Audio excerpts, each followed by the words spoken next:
Il s'appelle Bruno. Il s'appelle Frédéric. Deux hommes qui se sont retrouvés du jour au lendemain, dépossédés de leurs biens, ruinés, trahis. J'ai vu la fin de ma vie, quoi. Tout était déménagé. Moi, je me suis retrouvé cul nu à la rue du jour au lendemain. Plus de compte bancaire, plus de couverture sociale, plus rien. Zéro à 50 ans. Leur point commun, avoir épousé à quelques années d'intervalle la même femme qui se présentait sous deux identités différentes et quantité d'autres faux noms. La justice lui reproche 53 escroqueries. Elle est même poursuivie pour trafic d'êtres humains. La femme avec qui j'ai vécu n'existe pas. Moi, j'appelle ça un caméléon. Une sorte de croqueuse d'homme avec une imagination débordante. C'est un démon. Christelle Doisy, alias Alexandra Bertrand, est-elle une arnaqueuse en série? La justice la soupçonne d'être une manipulatrice talentueuse, habile pour séduire, puis dépouiller les hommes qu'elle épouse et qui tombent sous son emprise. Elle a floué tout le monde. Elle ment effrontément et ça passe. On l'a pas vu venir, très franchement. Pour moi, elle a volé ma vie. J'ai épousé une ombre. Ce 31 juillet 2019, à Amiens, Bruno Lheureux rentre chez lui pour retrouver sa femme, Christelle, et partir en vacances. Je l'appelle, je lui dis j'arrive. Ouais, pas de souci. Ils vivent ici, dans cette résidence. Ils se sont mariés à peine un an plus tôt et filent le parfait amour. Du moins, c'est ce que Bruno imagine. J'arrive à la maison, personne, pas de voiture, personne. Et quand je suis rentré dans le sous-sol, il n'y avait plus rien. Tout était déménagé. La maison est vide. Et non seulement elle est vide, mais elle est fermée. Et dans la boîte aux lettres, il y a un avis d'expulsion d'huissier. C'était mis en demeure parce que madame ne payait jamais un loyer, jamais rien. Ça m'a retourné, quoi. Tout m'a retourné. Plus personne, pas pouvoir monter chez toi, pas avoir un papier. Et elle a disparu avec ses affaires, sa voiture, ses papiers, tout. Elle a tout pris. Moi, je me suis retrouvé cul nu à la rue du jour au lendemain. Pour Bruno, c'est un choc. Mais il est persuadé que c'est un simple malentendu, un problème de loyer. C'est sa femme qui gérait les comptes du foyer et il lui faisait totalement confiance. Alors, difficile pour Bruno d'imaginer que la personne qu'il aime soit machiavélique. Et pourtant, il va peu à peu réaliser que cette femme a fait de l'escroquerie son mode de vie.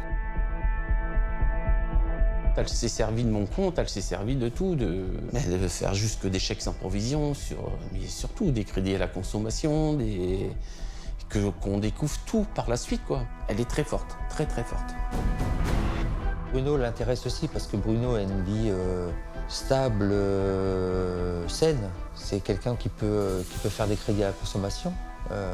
Donc elle se dit, il y a l'argent qu'il a de côté, mais il y a aussi l'argent possiblement qu'il va pouvoir emprunter. Je pensais même pas qu'elle aurait pu en prendre à mon argent, comme j'avais rien. J'étais qu'un ouvrier, quoi. Je suis pas ministre, je suis pas... Personne simple. Simple et trop gentil, peut-être. Aujourd'hui, Bruno Lheureux est un homme à terre. D'autant plus que son histoire d'amour avec Christelle Doisy lui semblait idyllique. Tout avait parfaitement commencé via un site de rencontre sur Internet. Je dis, j'ai retrouvé une personne, j'espère que c'est bien, que ça va bien aller, c'est magique. Moi, elle me dit, la vie de campagne, j'ai horreur de ça. Elle me dit, si tu veux, moi, l'appartement, il est assez grand, on peut recevoir tes enfants, il n'y a aucun souci. Déménage et viens vivre avec moi. Christelle Doisy sait parfaitement s'adapter à l'homme qu'elle rencontre. Bruno est divorcé et père de 2 enfants, comme elle. C'est donc une vie de famille recomposée qui commence. Elle a accroché entièrement avec ma fille. Elle allait la chercher à l'école, elle allait la ramener. C'était vraiment une relation, on va dire, copain-copine, quoi. Christelle parvient à persuader Bruno qu'elle est une femme idéale. Elle se montre très amoureuse. Je rentrais du travail, elle me sautait dans les bras. Le bain, il est prêt, il était coulé. Tout déroulait vraiment bien. C'était la femme parfaite. Quelques traits de caractère auraient pu toutefois inciter Bruno à la prudence. Christelle semble avoir un passé douloureux sur lequel elle reste évasive. Elle était fâchée avec sa famille, avec sa mère, avec son père. Je dis, mais essaye de racoler un peu à un moment donné les morceaux. Ça serait bien de voir ta maman, de revoir ton papa, qu'il y ait une vie de famille, quoi. Elle me dit non, ils m'ont fait trop de mal. Christelle reste mystérieuse. Aurait-elle un plan en tête? Un beau jour, elle propose à Bruno le mariage. Je dis oui, si tu veux, après on se marie, il n'y a aucun problème. Et de toute manière, après moi j'étais heureux, j'étais un autre homme, quoi. Ça a été vraiment un mariage d'amour. Le grand jour se déroule le 1er septembre 2018 à la mairie d'Amiens. Une journée inoubliable. La mariée déborde d'émotion et pour Bruno, l'avenir s'annonce radieux. Entourés de leurs enfants, le bonheur est à portée de main. Tout s'imbrique parfaitement, en fait. Un petit peu comme si le destin devait les réunir. Elle fait tout pour que ça fonctionne. Elle fait tout pour que Bruno soit heureux. Elle l'endort, en fait, complètement. Christelle joue les femmes parfaitement dévouées. Elle propose de décharger Bruno de toutes les tâches ingrates, les comptes, l'argent, les papiers, comme elle dit. Elle dit, moi je vais faire les papiers, t'inquiète, moi je m'y connais, il n'y a pas de problème. Et je dis, au contraire, moi je connais rien. Donc... Sa nouvelle épouse met la main sur ses comptes bancaires. Elle a désormais toutes les cartes en main. Bruno ne verra rien venir jusqu'au moment où il retrouvera l'appartement vide. Mais que faire puisque la loi ne reconnaît pas le vol entre époux? Pénalement, il n'y a pas eu de poursuite parce qu'on a dit finalement, madame, elle a le droit de tout faire, vous étiez mariée. Donc voilà, elle avait le droit de tout faire. Elle a eu raison, cette dame, finalement. Elle a eu raison. Elle est machiavélique. Moi, j'appelle ça un caméléon. Un caméléon, en effet. Car juste avant Bruno, cette femme avait vécu sous une autre identité avec un autre homme, Frédéric Descours, qui s'est retrouvé lui aussi littéralement dépouillé. Et là encore, tout avait bien commencé pour ce solide gaillard, ancien militaire de carrière. En 2010, je suis quelqu'un qui a quitté la marine depuis 2 ans. J'ai passé sur 23 ans, pratiquement 21 ans de navigation. Mes parents vivent chez moi parce que j'ai vécu 18 ans chez eux. Ils ont été les gardiens de ma maison tant que j'étais dans l'armée et donc pas là, de par le monde. Marie-Hélène, la sœur de Frédéric, a été témoin de toute l'histoire. Une histoire douloureuse qui a commencé dans la joie du retour de son frère, tout jeune retraité de l'armée. Il a toujours été un petit peu vieux garçon dans sa façon d'être. C'est quelqu'un qui est toujours très organisé et puis le fait qu'il fasse une carrière dans l'armée lui convenait parfaitement de par sa rigueur mentale, son attachement aux traditions. Et puis bon, il a plein de copains, il a des amis, il fait beaucoup de choses. Sa vie, elle est plutôt sympa et intéressante, quoi. Quelque part, je suis quelqu'un où j'ai pas coupé le lien familial. Puisque quand je téléphone, c'est à la maison pour savoir si tout va bien. Ma mère gère mes comptes bancaires, je suis pas là. Mes papiers, ou quand il y a des besoins, elle gère pour moi, elle a les procurations pour ça. Frédéric Descours, dans sa vie de marin, a-t-il pris de mauvaises habitudes en se souciant peu de ses comptes bancaires? En tout cas, il rêve à présent de fonder une famille. Je vis à la campagne, je cherche à faire ma vie, avoir peut-être des enfants, et voilà, me poser dans une vie de couple, tout simplement. Frédéric surfe sur des sites de rencontres à la recherche de l'âme sœur. Et très vite, il a une touche. Une certaine Alexandra Bertrand, une des fausses identités de Christelle Doisy. Là, j'ai un mail qui me dit voilà, je suis intéressé par ton profil, je voudrais te rencontrer. Elle est à 1h15 de route d'ici. Quelqu'un qui apparemment beaucoup travaillé dans sa vie, qui a une vie un petit peu comme moi, qui n'a pas pris le temps d'avoir une vie de famille. Je pense que c'est là qu'elle a réussi à obtenir, parce qu'elle sait très bien s'y prendre, toutes les informations nécessaires. Et elle s'est dit que c'était une proie facile, quoi, voilà. Donc je prends la moto et je vais la voir. Christelle Doisy s'est aussi construit un faux profil qui correspond à ce que Frédéric recherche. Elle dit vivre seule, sans enfant. C'est une nana qui est bien, je veux pas dire belle, qui présente, oui, qui a un peu de tenue. Voilà, pour moi, les célibataires, enfants, mari, il n'y a rien. Elle est comme moi. Ni enfant, ni mari, dit-elle. Et de surcroît, elle affirme avoir une bonne situation. Elle me dit qu'elle est chef de rang dans un restaurant à Auch. Elle a un salaire apparemment très important et elle n'est pas en recherche ni financière ni rien du tout. Et on parle même pas d'argent.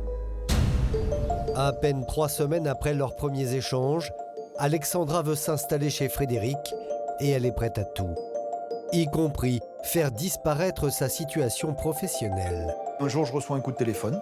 Elle a eu un accident de voiture, donc elle est mise en arrêt de travail. Et là, elle dit, écoute, vu que je suis en arrêt de travail, est-ce que je peux venir chez toi? Qu'est-ce qui m'en empêche? Je lui dis, moi, ça me pose pas de problème, sauf que je suis en train de construire ma maison et que je vis chez moi avec mes parents. Ça me dérange pas, c'est pas un problème, j'arrive. Cette femme qui débarque chez Frédéric Descours avec toutes ses affaires prétend donc s'appeler Alexandra Bertrand. Quelques années plus tard, c'est sous son vrai nom, Christelle Doisy, qu'elle séduira son prochain mari, Bruno Lheureux. L'homme qui se retrouvera à la porte de chez lui, dépouillé de tous ses biens. C'est une pièce de théâtre qu'elle joue à chaque fois. Elle a un scénario parfaitement rodé, elle s'adapte et elle va endormir l'un comme l'autre à peu près de la même façon. Elle cherche une proie, elle le séduit, l'homme tombe sous sa coupe, elle se marie et elle les manipule avant de les abandonner au bout d'un moment. Mais alors, qui est donc cette femme qui s'invente des identités successives adaptées aux hommes qu'elle convoite? Frédéric, tout comme Bruno, ne se pose pas de questions. Ils veulent construire une histoire d'amour sérieuse et cette femme semble parfaite à leurs yeux. D'autant qu'elle sait même se faire adopter par leur famille. Mes parents sont contents que j'ai enfin pu rencontrer quelqu'un et avec qui je puisse me poser. Et puis c'est moi qui, au bout d'une semaine peut-être, lui dis bon écoute, là ça serait peut-être bien qu'on aille se mettre dans un mobil-home à côté et qu'on ait une vie familiale. Ma mère est tellement ravie, elles échangent beaucoup, elles se confient longuement, elles ont de grandes discussions. Moi, j'appelle ma mère assez régulièrement, donc elle me parle de tout ça, elle est enchantée. Elle parle de cuisine, ma mère adore cuisiner. Avec ma mère, c'est l'entente parfaite. Elle va faire les courses, elle va au marché, elle la conduit à gauche, elle la conduit à droite, et tout va bien. Ça roule, mais alors, c'est fantastique. C'est la plus belle fiancée du monde. Elle tombe éperdument amoureuse de lui, en tout cas c'est ce qu'il croit. Elle s'adapte en permanence à toutes les situations, elle ment effrontément et ça passe. Devant la famille de Frédéric, Christelle Doisy a le don pour se présenter sous son meilleur jour. Serait-ce trop beau pour être vrai? Car parfois, sous ce vernis, perce sa vraie nature. Alors quand on s'est rencontrés, évidemment, on a envie de savoir plein de choses. Mais elle détourne chaque fois la conversation. C'est-à-dire que vous posez une question et elle vous répond par une autre question. Elle est très chaleureuse, mais trop. Et ça m'a un petit peu freinée. Mais bon, mon frère est épanoui, il est heureux, on le sent un petit peu plané. Il a l'air sur un petit nuage un peu déconnecté, il sourit souvent comme ça. Mais on met ça sur le compte du fait qu'il soit amoureux. Frédéric est heureux. Il ne se doute pas qu'un piège est en train de se refermer sur lui. Car depuis le départ, Christelle ment. Elle se présente comme une femme seule, qui a rompu avec sa famille. Un divorce de ses parents très difficile, c'est son grand-père qui l'a élevé. Sa mère, elle en parle comme quelqu'un, mais c'est... Son père, c'est pareil, quoi. Enfin, elle parle d'une sœur qu'elle voit plus non plus. Elle voit plus personne. Elle est fâchée avec tout le monde. Donc, du coup, moi, je rencontre personne. Et la bonne entente des débuts avec sa famille ne va pas durer. Les parents de Frédéric vont petit à petit tourner le dos à cette nouvelle femme comme s'ils avaient, eux, compris quelque chose de sa personnalité. Une face sombre que lui ne voit pas. Ça ne va plus avec ma mère, mais alors plus du tout, c'est-à-dire que ma mère veut plus la voir. On ne mange plus avec mes parents, On se parle plus, on se regarde en chien de faïence, on est tous en colère les uns contre les autres et on sait même pas pourquoi. Je ne sais pas ce qui s'est passé entre elle et mon père, mais mon père la déteste. Et il l'appelle la sorcière. Et il refuse de lui parler. Une fois qu'elle a ferré le client, entre guillemets, elle va l'isoler de ce qui pourrait éventuellement la démasquer. Après la rupture avec la famille, Christelle Doisy serait passée à la deuxième étape de la stratégie qu'elle a imaginée. Dès qu'il y a le clash familial, elle me dit qu'elle voudrait avoir des enfants. Je lui dis que moi, j'ai déjà un âge avancé, que si oui, ça sera sans tarder. Là, elle m'explique qu'elle ne peut pas tomber enceinte rapidement parce que ça fait tellement d'années qu'elle est sous contraception que ça ne va pas revenir comme ça. Et puis 15 jours après, elle est enceinte. Ma première réaction, elle est simple, c'est « Waouh !» Finalement, ça marchait bien et vite. Hein. Mais après, oui, c'est quoi le but dans la vie si ce n'est d'avoir des enfants? Frédéric est tenu à l'écart des rendez-vous médicaux de suivi de grossesse. Il n'en obtient que des comptes rendus que sa femme lui fait. Et bien sûr, il la croit sur parole. Elle me dit, c'est des jumeaux, c'est voilà, c'est comme ça. Waouh, super! Il y en a dans la famille, mon frère a des faux jumeaux. Christelle est-elle vraiment enceinte de jumeaux? Frédéric n'est pas au bout de ses surprises. Un beau jour, Alexandra lui annonce que sa grossesse se passe mal. Elle me dit, le gynécologue déclare qu'elle n'a pas un placenta suffisant pour nourrir les deux bébés et que donc elle doit prendre des médicaments. Donc elle prend ses médicaments et là, tout dégénère. Elle se retrouve à pouvoir marcher de moins en moins. 2 mois après, là elle est déjà en béquille, à presque plus marcher. Il faut que je l'aide, je la porte, ça devient dur. Donc voilà notre militaire qui se retrouve futur papa de jumeaux avec une femme à moitié handicapée. C'est un peu violent pour lui quand même. Hein. Elle me dit qu'il faut qu'elle aille accoucher en Belgique parce qu'ils font des accouchements aquanatals et que ça n'existe pas en France. Et que elle commence à avoir une dégénérescence musculaire, myasthénie, et qu'il faut aller là-bas. Nous sommes alors en avril 2011. Frédéric et celle qui se fait appeler Alexandra s'installent de façon précaire en Belgique, à côté d'une clinique pour la fin de la grossesse. Et là, elle est en fauteuil roulant. Alors ça nous interpelle, quoi. Quand même, on comprend pas très bien qu'est-ce qui a pu se passer. Et je vois mon frère qui la porte à droite, à gauche, qui la monte, qui la descend. Enfin, c'est une logistique très compliquée, quoi. Quand vous êtes avec une femme qui est en fauteuil roulant, la vie, elle change, hein, pour monter les escaliers, et pour la laver, et pour la poser aux toilettes, et pour tout. Et là, je commence à être, non-stop, à sa disposition. On sait que les militaires sont des gens de devoir. Et à partir du moment où elle se retrouve sur un fauteuil roulant, c'est pas par hasard. Je pense que cette femme est extrêmement douée, extrêmement fine psychologue. Elle sait qu'elle va l'attendrir. Voilà Alexandra totalement assistée, incapable soi-disant de s'occuper de la moindre tâche au sein du ménage, sauf une dont elle s'acquitte avec beaucoup de zèle, l'administratif, les comptes bancaires, les papiers. Elle ne touche à rien, sauf l'administratif. Elle est assise à une table avec un ordinateur, les papiers. Je touche plus à rien. Je gère plus mes comptes, je gère plus mes papiers, je ne gère plus rien. Elle avait quelque part repris tout le côté gestion des comptes, de l'administratif, etc. que faisait ma mère, ce qui arrangeait peut-être mon frère et qui lui convenait quand c'était ma mère. L'avocat de Frédéric Descours trouve parfaitement logique la confiance accordée à cette nouvelle compagne. Peut-être que c'est un peu plus naturel, une fois que l'on rentre et que l'on est en retraite, j'ai envie de dire militaire, de faire confiance à une personne pour gérer ce qui, jusqu'à présent, était géré avec honnêteté. Christelle aurait pris le pouvoir au sein du couple et Frédéric Descours serait tombé sous sa totale emprise. Selon lui, la manipulation ne faisait que commencer et serait devenue invraisemblable. Et il nous raconte une histoire terrible. Pour tomber enceinte, elle a accepté de suivre un traitement et que ce traitement n'était pas légal. Du coup, elle se retrouve à être persécutée parce qu'en fait, elle s'est enfuie sans donner suite aux gens qui lui avaient proposé ce traitement. Et donc ils sont poursuivis. À l'entendre, la compagne de Frédéric serait tombée entre les mains d'un médecin peu scrupuleux, un charlatan prêt à tout. Elle dit, ce mec qui fait ça depuis des années pour tenter de faire des expériences sur les jumeaux, qui loupe à chaque fois, les jumeaux n'arrivent jamais à dépasser l'âge de 20 ans, donc ils meurent, et les femmes meurent dans la foulée.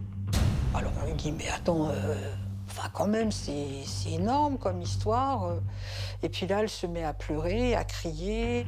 Elle fait presque une crise en disant qu'elle est désespérée, que de toute façon, elle n'a pas fait exprès si elle avait su. Donc dans ces cas-là, vous ne voulez pas encore plus enfoncer le couteau dans la plaie et vous arrêtez de vous poser des questions. Et puis, il vous développe toute une théorie pendant des heures. Et à la fin, vous vous dites que ce qu'ils vous ont raconté, finalement, c'est vrai. C'est un scénario de James Bond. On a peine à croire cette histoire. Elle va annoncer qu'elle va aller en justice devant le tribunal pénal international, quand même, c'est pas n'importe quoi, qu'elle a pris un avocat japonais et que ce médecin charlatan aurait engagé des tueurs à gages pour la supprimer. Des tueurs à gages mandatés par son médecin seraient donc à ses trousses. Rien de moins. Et c'est dans ce contexte de plus en plus invraisemblable que Christelle, alias Alexandra, aurait fait une nouvelle annonce qui plonge toute la famille dans la stupeur. Je reçois un appel de mon frère, très triste.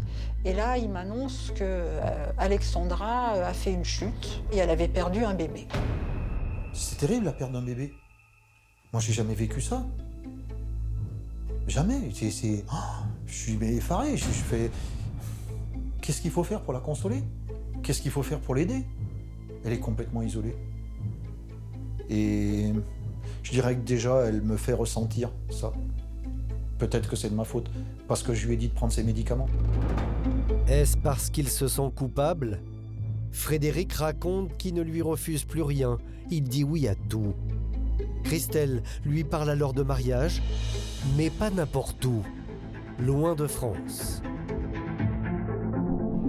Ils nous annoncent donc qu'ils vont aller se marier et qu'ils vont aller, je crois que c'est au Danemark, où il y a une île où on peut se marier très rapidement. Et comme ça, mon frère, ça lui permet de reconnaître le bébé, d'avoir un mariage, même s'il n'y a pas sa famille autour, rapidement. Pourquoi pas? Après tout, puisqu'il va être papa, qu'il soit marié, tant mieux, quoi, voilà. Car Alexandra aurait tout prévu et elle est bien renseignée. Le couple débarque sur cette petite île d'Aéro, au Danemark, où l'on peut se marier en quelques heures. On arrive sur l'île d'Aéro, on se marie. Mais tout à fait légalement, quoi, devant mer, avec ses premiers adjoints et je sais plus qui font office de témoin. Donc je me marie avec Alexandra Bertrand.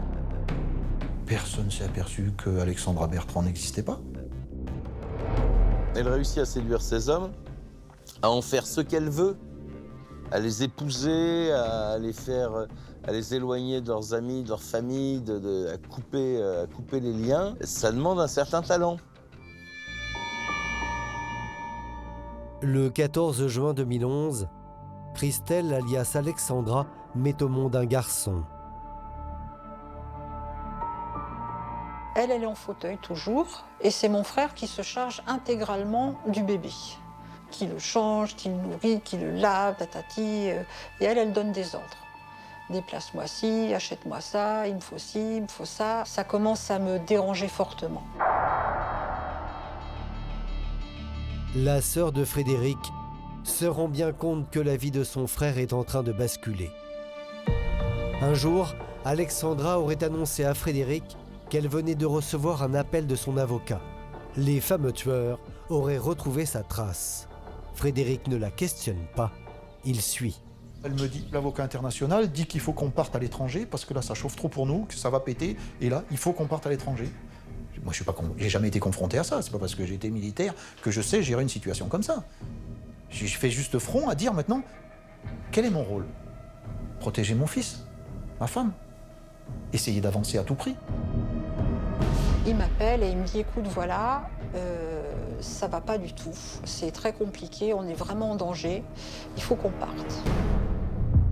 Et c'est Alexandra, depuis son fauteuil, qui aurait pris les choses en main pour organiser une fuite loin de France, au Maroc.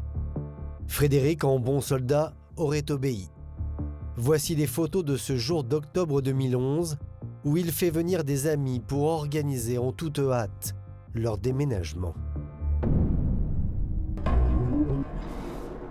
Et c'est là où tout part en vrille, en fait. Elle commence à donner des ordres aux uns et aux autres. Et là, on la regarde, on lui dit, tu ne nous parles pas comme ça, on n'est pas à tes ordres. Et là, je me rends compte que mon frère, il est complètement à côté, quoi. Il n'est plus là. Enfin, c'est lui, mais il n'est pas là. Il est présent comme ça, et puis il s'arrête d'un coup, et il reste planté comme ça, et il se met à pleurer. Donc j'essaye de lui parler doucement pour essayer de capter son attention. Je me rends compte que là, il y a un vrai problème, quoi. J'ai jamais vu mon frère comme ça. Mon frère, c'était quelqu'un de vivant, qui rigolait. Là, il sourit bêtement, béatement, quoi. Voilà, le sourire figé. Et puis, il essaye toujours de lui trouver des excuses. Il n'y a rien qui imprime, quoi. Ça ne passe pas. Il ne comprend pas où est le problème.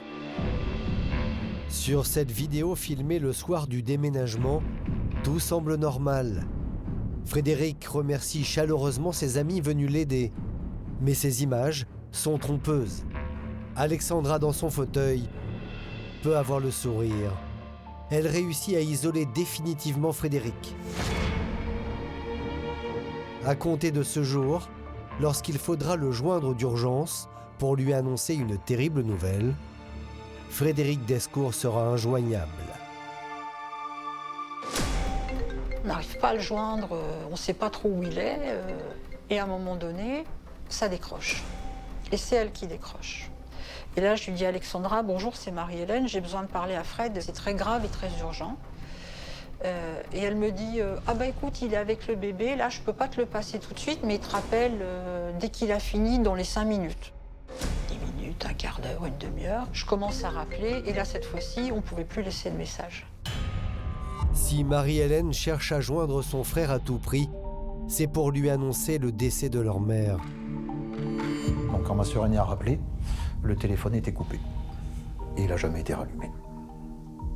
Donc elle savait, puisqu'elle lui a dit « Maman est morte ». C'est terrible.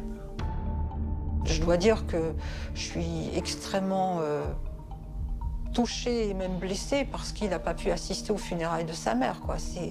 C'est quand même très humainement, c'est très difficile. Ils étaient extrêmement attachés l'un envers l'autre. Alexandra aurait-elle sciemment fait manquer à son mari les funérailles de sa mère? Désormais, il semblerait que Frédéric vive totalement reclus avec son bébé, sous la coupe de sa femme. Plus de coups de fil, plus d'adresse mail joignable, plus aucun contact. Disparu, rayé de la surface de la Terre. La seule personne qui me parle, c'est Alexandra Bertrand. Du soir au matin. Je ne parle plus à ma famille, je ne parle plus à mes amis, je ne téléphone plus, je ne fais plus de mails, je ne fais plus rien. Je suis totalement isolé. Cet isolement que vit Frédéric Descours se serait répété avec d'autres hommes. Difficile donc de ne pas en conclure que cela ressemble, chez Christelle, à une stratégie. Première phase d'approche de la famille, la seconde, l'isolement, pour pouvoir faire en sorte d'opérer une manipulation efficace. En cavale avec soi-disant 2 tueurs aux trousses, Frédéric et Alexandra posent leurs valises sur la côte marocaine, à Essaouira. Et cette petite famille si particulière va de nouveau s'agrandir de la même curieuse façon. Puis là maintenant, il y a une deuxième grossesse gémellaire qui est là. Donc là, il est décidé que de toute manière, il est hors de question qu'elle accouche au Maroc. Et vu la situation, il faut que ça soit de l'aquanatal aussi. Donc c'est parti, elle gère. 11 mois seulement après être parti au Maroc, le couple fait le voyage inverse. Retour en France. En fait, elle a perdu le deuxième bébé à Gignac, dans le sud de la France, après être remontée du Maroc. On arrive en Belgique, il n'y en a plus qu'un. Je viens de perdre le deuxième bébé en moins de 2 ans, 3 ans. Deuxième grossesse soi-disant gémellaire. Deuxième perte d'un des 2 bébés. C'est du moins ce qu'Alexandra aurait annoncé à Frédéric. Sauf que cette fois, la situation va évoluer. Étonnamment, Alexandra, la paralytique, va beaucoup mieux. Grâce à des soins à distance par des magnétiseurs, elle recommence à marcher. Et elle arrive à faire des pas. Ça fait 2 ans qu'elle est en fauteuil roulant. C'est waouh! Mais si elle pouvait retrouver son autonomie... Oh. À ce moment-là, on ne se dit pas j'ai été manipulé. On se dit c'est extraordinaire. Comment démêler le vrai du faux? Qui croire? Cette femme est-elle aussi machiavélique que son ancien mari l'a décrit? Est-il naïf, influençable à ce point? Cette Christelle Doisy, alias Alexandra Bertrand, qui est-elle vraiment? Elle avait eu une enfance normale et à l'adolescence, il y a eu les premiers signes d'une déviance. Elle s'est montrée très rapidement, c'était une menteuse. Rapidement aussi, elle a volé des chèques. Dès l'adolescence, elle a basculé dans cette mythomanie. Elle s'est inventé une vie. C'est en raison de cette enfance perturbée que l'avocat de Christelle Doisy souligne la vulnérabilité de sa cliente, qui se serait piégée elle-même par une succession de mensonges dont elle ne peut plus sortir. J'ai le sentiment que c'est quelqu'un qui voulait exister, qui voulait s'affirmer et qui voulait peut-être par son comportement montrer qu'elle existait. C'est le sentiment de quelqu'un qui s'est peut-être trouvé laissé quelque part de côté. C'est quelqu'un qui a des capacités, qui a peut-être pas été en capacité de les utiliser justement à un moment donné, parce que peut-être elle s'est retrouvée dans les mauvaises circonstances, avec les mauvaises personnes aussi, et quelqu'un qui a toujours essayé de courir après quelque chose. Elle s'est installée dans une vie de fuite perpétuelle.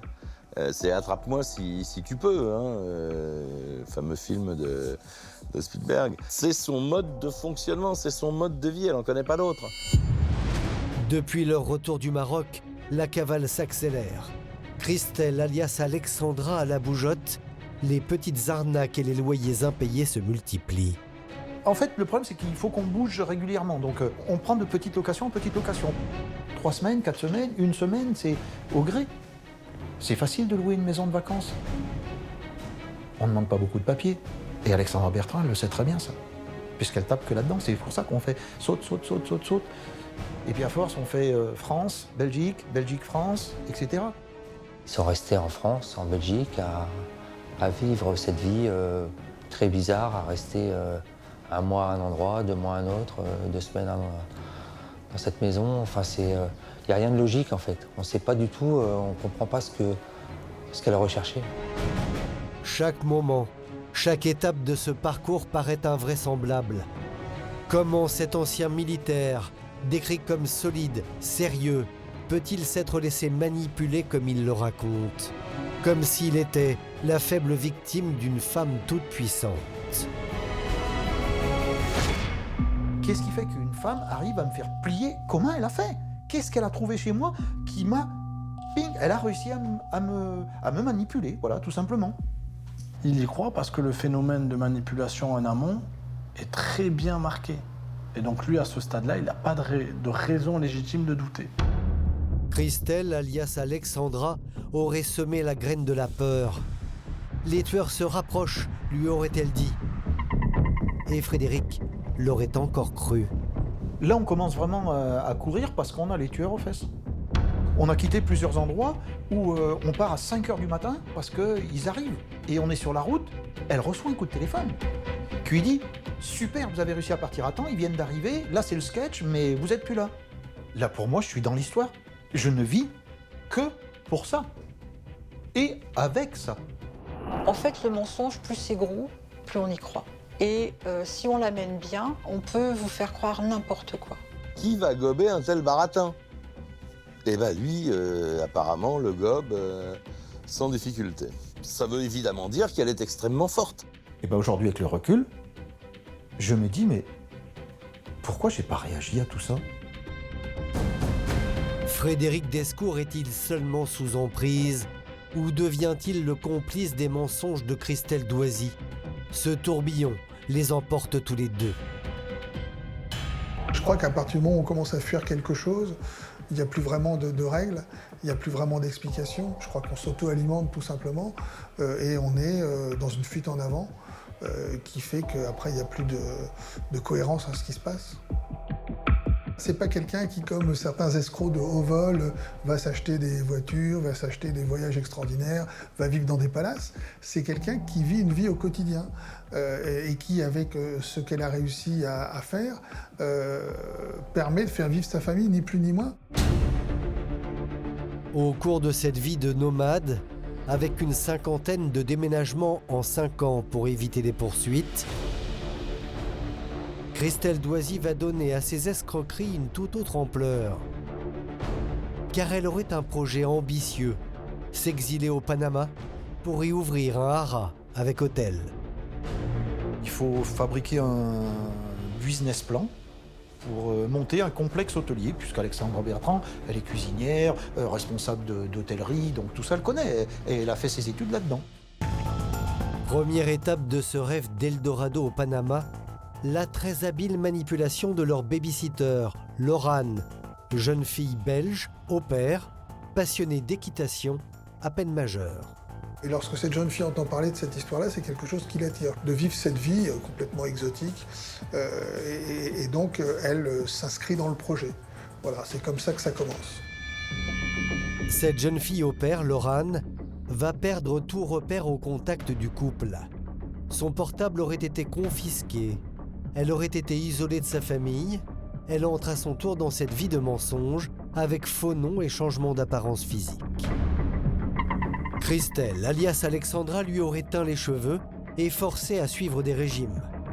Selon Frédéric Descours, c'est sa femme et elle seule qui manipulent la jeune fille. Elle va lui demander de faire un régime. Après, elle va lui demander de bouffer plus que de raison pour regrossir, parce qu'il faut qu'elle change d'apparence. C'est exactement ce que j'ai subi, moi. Moi, j'ai dû faire un régime de... J'ai perdu 15 kilos en 2 ou 3 semaines. Parce qu'il fallait que je change d'apparence pour les nouvelles photos. Parce qu'elle m'explique que pour le départ à l'étranger, on ne pourra plus partir sous nos noms. Il va falloir changer d'identité. Toujours est-il que cette jeune fille, elle était à peine majeure, n'était plus que l'ombre d'elle-même, et elle obéissait au doigt et à l'œil à Alexandra et apparemment aussi à Frédéric. Laurane, la babysitter, serait devenue une sorte de cheval de Troie du couple pour des malversations financières. Il y a des crédits qui ont été faits, des utilisations de cartes bancaires, etc. Mais ça pouvait se faire avec n'importe quel kidam, donc il n'y a pas forcément d'intérêt particulier à ce que ce soit elle qui reste sur place, etc. Donc il n'y a pas de cohérence là aussi. L'asservissement de cette jeune fille sert en réalité aux escroqueries, puisque cela permet d'avoir d'autres identités différentes et cela permet en réalité de justifier beaucoup d'autres choses et d'avoir un autre interlocuteur pour les escroqueries. La jeune fille au pair aurait accompagné Christelle, alias Alexandra, dans plusieurs banques pour ouvrir des comptes et y déposer des chèques volés. Et une fois le compte ouvert, muni d'une carte bancaire et d'un nouveau chéquier, de nouvelles escroqueries auraient été possibles dans d'autres banques, avec de nouveaux comptes. Toute la journée, elle bosse. C'est impressionnant le nombre d'heures qu'elle passe à gérer de l'administratif. En fait d'administratif, cela ressemblerait plutôt à un atelier de faussaires, avec la construction méticuleuse de fausses identités. Frédéric et Alexandra s'appellent désormais Monsieur et Madame Vial. Quant à leur babysitter, ils lui font prendre successivement le nom de Emma Van Der Beek, puis entre autres Mélanie Dubois. Pendant 6 ans, Frédéric n'a pas pu ne pas voir qu'il y avait des choses qui n'allaient pas, notamment avec la babysitter. Cette babysitter qui ouvrait des comptes en banque, cette babysitter qui était complètement dévouée corps et bien à ses patrons.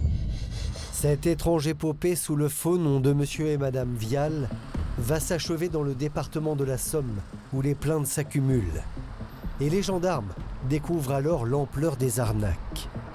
Quand ils ont lancé leur enquête sur Christelle Doisy, en fait, ils se sont rendus compte que des procédures contre elle, il y en avait un peu partout en France et que ça arrivait de partout.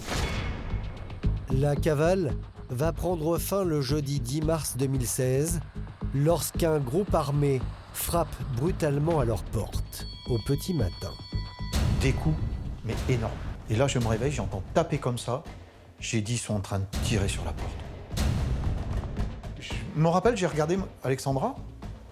Elle était au bord du lit, comme ça. Je lève les mains, ne tirez pas, il y a des enfants en haut. Pour moi, ça y est, c'est les tueurs, ils nous ont trouvés, on va se faire plomber. Ou fracasser, ou j'en sais rien.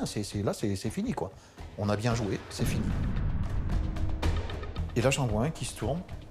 Et derrière lui, il y a marqué « Gendarmerie ». Où sont vos armes? Les armes de quoi?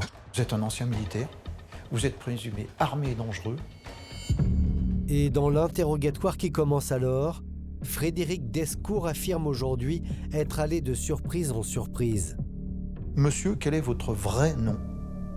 Frédéric Descours. Quel est le nom de ton épouse? Alexandra Bertrand. Pourquoi Alexandra Bertrand? Elle s'est présentée sous ce nom-là? Non. Est-ce qu'elle a déjà été mariée? Non. Est-ce qu'elle a déjà eu des enfants? Non. Face aux gendarmes, Christelle Doisy ne reconnaît que des broutilles. De son côté, Frédéric Descours aurait découvert le passé de sa femme.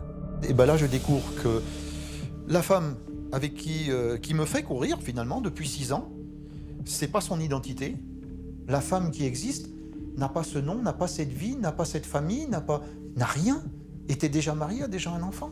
J'ai épousé une ombre. Non seulement Frédéric Descours dit découvrir la véritable identité de sa femme, l'existence d'un précédent mariage avec un enfant, mais il aurait aussi appris que Christelle Doisy avait un passé judiciaire. On vient me dire qu'elle est évadée de la prison d'Agen depuis août 2009, 8 mois avant que je la rencontre, quoi. Là, mais je dis, mais là, je tombe. En 2009, Christelle Doisy avait été condamnée par le tribunal de Pau à 2 ans d'emprisonnement pour escroquerie. Déjà incarcérée à la prison d'Agen, elle avait profité d'un régime de semi-liberté pour s'évanouir dans la nature. Je ne sais pas comment Christelle Doisy vit la prison, mais en tout cas, ce qu'on constate, c'est que ça ne l'empêche pas de recommencer. Recommencer à mentir, recommencer à tricher avec un certain culot. Tout juste évadée de prison, Christelle Doisy parvient à obtenir de vrais papiers d'identité en présentant de faux actes de naissance au nom d'Alexandra Bertrand. Elle décide de partir sous une fausse identité. Elle se rend dans la préfecture d'Agen où elle obtient des vrais faux papiers. Elle se refait une virginité judiciaire avec cette identité d'Alexandra Bertrand.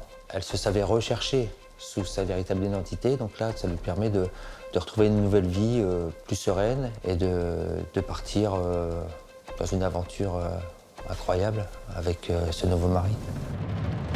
Pour ne pas être démasqué, la clé, c'est le mouvement.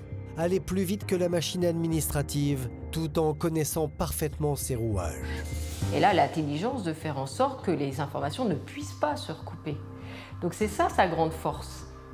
C'est qu'elle surfe sur les lacunes de notre société, de notre administration. Elle a même pu franchir des frontières, aller à l'étranger sans que quiconque voie quoi que ce soit. En réalité, cette femme a beaucoup de talent. Alors elle a du talent pour quelque chose qui n'est pas forcément légal puisque ce sont des infractions. Mais ça n'empêche que c'est quelque chose de difficile à mettre sur pied. Frédéric Descours dit qu'il ne savait rien de ce passé-là quand il l'a rencontré en 2009. 6 ans plus tard, le voilà donc en garde à vue face à des gendarmes qui essaient de démêler le vrai du faux dans cet océan de mensonges. Et dans la confrontation, là, Alexandra Bertrand, elle me lâche un truc, me mettant coupable, et c'est là où je comprends qu'elle m'a eu. C'est parole contre parole, mensonge contre mensonge, mais avec ces gens-là, on a du mal à s'y retrouver. Il va revenir sur la chaise roulante, les jumeaux, les tueurs à gages, le médecin charlatan, pour justifier de son attitude et d'avoir pris la fuite comme ça à chaque fois. Et elle va formellement le contester en disant « mais je ne sais pas d'où il vous a inventé une histoire pareille, j'ai jamais dit ça. Je n'ai jamais dit ça. » Plutôt qu'une innocente victime de sa femme, les enquêteurs voient en Frédéric Descours un complice. Tous les deux sont conduits en prison. Et c'est à ce moment-là que Marie-Hélène Descours va pouvoir renouer avec son frère. On se serre dans les bras et il se met à pleurer. Et puis je lui dis, mais qu'est-ce qui s'est passé, quoi? T'étais où? Physiquement, il est complètement usé, quoi, laminé. C'est pas, je veux pas dire que c'est une loque, mais il est dans un tel état de délabrement physique, il tremble de partout, il comprend pas ce qui lui arrive, quoi. Et il m'explique, en fait, Alexandra, c'est pas Alexandra. J'ai commencé, Alexandra, c'est pas Alexandra. En fait, je sais pas qui c'est. Je sais pas qui c'est, je sais pas ce que je fais là et je comprends rien à ce qui m'arrive. Je n'ai plus de point de repère pour redémarrer.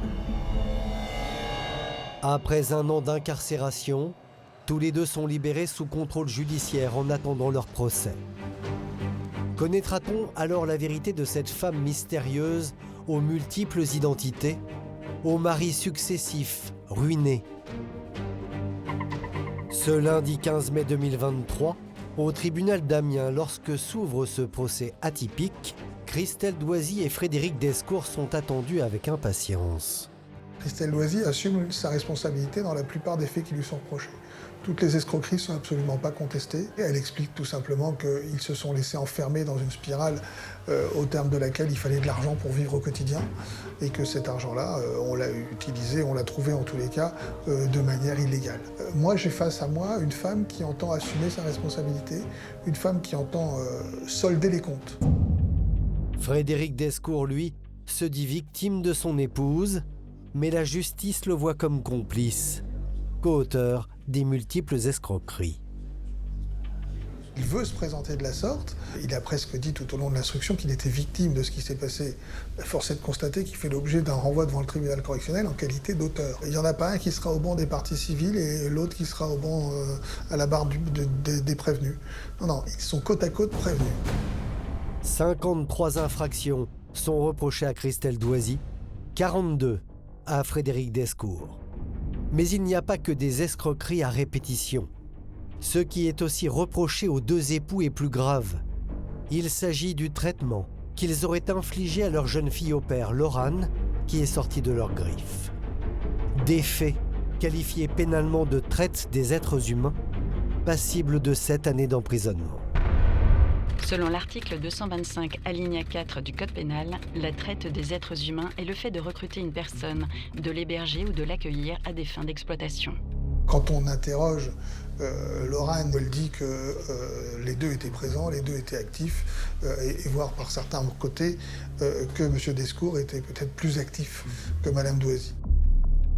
Elle dit aussi clairement que M. Descours, c'est lui qui insistait pour la faire manger ou pour la faire maigrir, donc elle dit que chacun a pris sa part.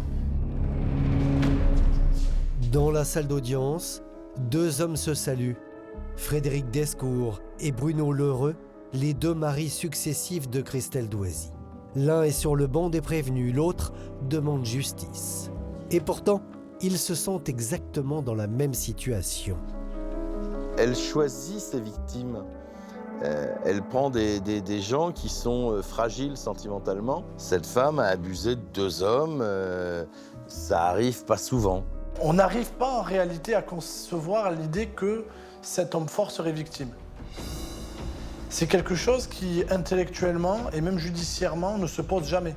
Je pense qu'un tribunal n'est pas capable d'imaginer, en tout cas dans notre société actuelle, que ce soit la femme qui soit machiavélique, qui abuse de la faiblesse de son mari, entre guillemets, et pas l'inverse.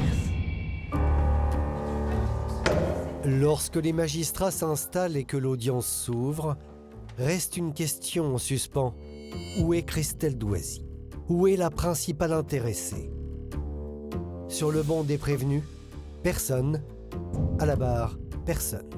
La présumée arnaqueuse en série s'est faite porter pâle. Un certificat médical établi la veille précise que Mme Doisy aurait été victime d'une agression. Conclusion, le déplacement à Amiens pour son procès n'est pas envisageable. L'audience est levée, le procès renvoyé. Ah, c'est énorme, mais elle n'est pas venue. Elle s'est faufilée une fois de plus et on n'est pas surpris en réalité. Ça ressemble parfaitement ça colle avec le personnage. Je pense que si elle était venue, ça aurait été surprenant. Christelle Doisy devra tôt ou tard s'expliquer devant la justice.